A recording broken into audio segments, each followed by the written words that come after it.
जिंदाबाद साथियों, मज़दूर दिवस की आप सबको शुभकामनाएं। दोस्तों, आज 1 मई 2020 और जैसा कि आप सब जानते हैं कि ये लॉकडाउन का समय चल रहा है और आज मज़दूर दिवस पूरी दुनिया में मज़दूर दिवस मनाया जाता है मज़दूरों के अधिकारों और उनके हितों के लिए। दोस्तों, पूरे विश्व में लगभग एग्रीकल्चर में यानी खेतीबाड़ी में देखा जाए तो 3 बिलियन किसान हैं और ऐसे कई मज़दूर जो अन्य अन्य कामों पे लगे हैं, उनकी जनसंख्या तो की कोई गिनती ही नहीं। तो दोस्तों, अभी जो आपको आज दिखाना है मज़दूर दिवस में, वो है ये foot over bridge, railway bridge और मंदिर, मस्जिद, ये मेट्रो ब्रिज और इसी के पीछे सुप्रीम कोर्ट, सड़कें और सड़कों के साथ साथ ये लाइटें, ट्रैफिक सिग्नल और ये सारी गाड़ियाँ, जल, जंगल, ज़मीन, जहाज। दोस्तों,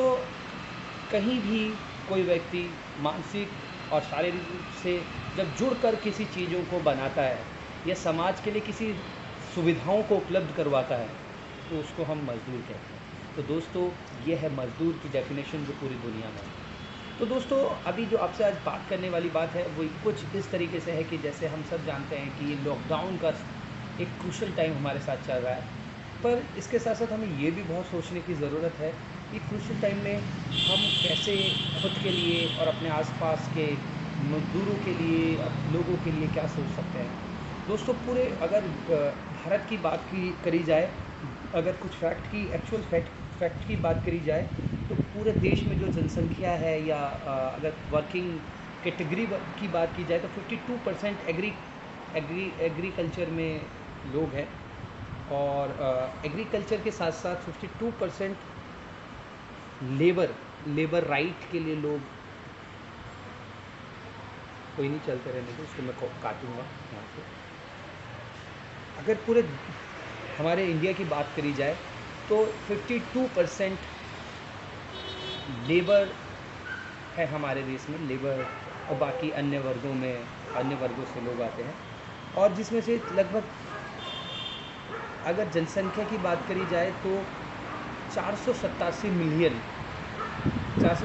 मिलियन जनसंख्या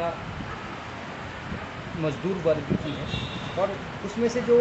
प्रवासी यानी माइग्रेंट लेबर हैं वो लगभग 30 मिलियन है, 30 मिलियन। तो दोस्तों, ये तो थी मज़दूरों की बात हमारे हिंदुस्तान में, पर अगर इसके इतिहास को देखा जाए तो 1886 से पहले पूरे दुनिया में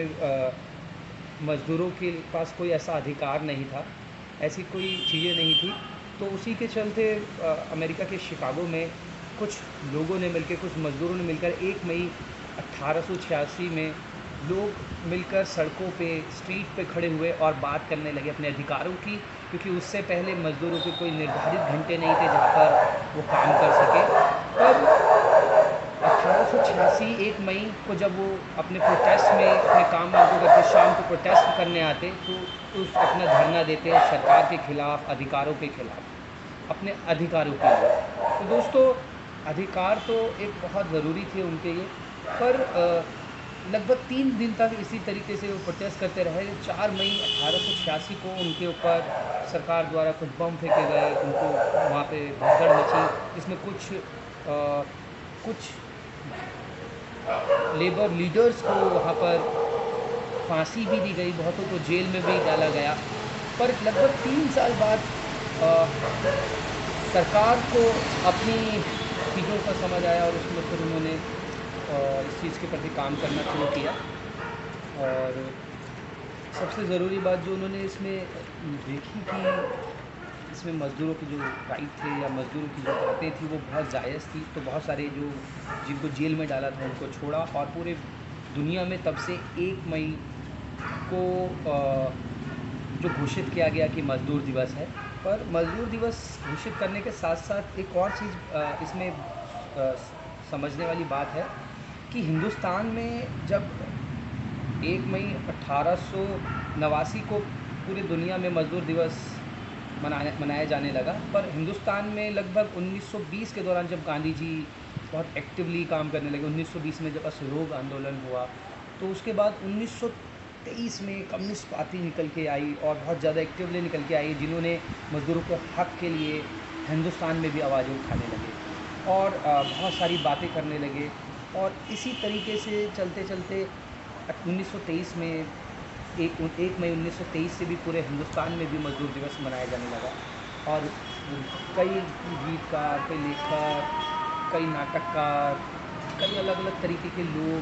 एक्टिविस्ट, लीडर, जिन्होंने मज़दूर दिवस के लिए, मज़दूर के अधिकारों के लिए काम किया, जिसमें से बहुत सारे गीत लिखे गए, बहुत सारी कहानी लिखी गई, बहुत बातें की गई किस तरीके से मज़दूरों के अधिकारों को सुरक्षित रखा जाए। तो उसमें से एक गीत की कुछ लाइन मैं आपके सामने रखता हूँ। हम मेहनत कश जग वालों से जब अपना हिस्सा मांगेंगे, मेहनत कश जग वालों से जब अपना हिस्सा मांगेंगे, एक खेत नहीं, एक देश नहीं, हम सारी दुनिया मांगेंगे, मांगेंगे, हम सारी दुनिया मांगेंगे, मांगेंगे। दोस्तों, अभी अजान का टाइम हो रहा है, तो मुझे लगता है थोड़ी देर मुझे शांत रहना पड़ेगा, क्योंकि ये किसी धर्म और किसी रिलीजन की बात है, तो रिस्पेक्ट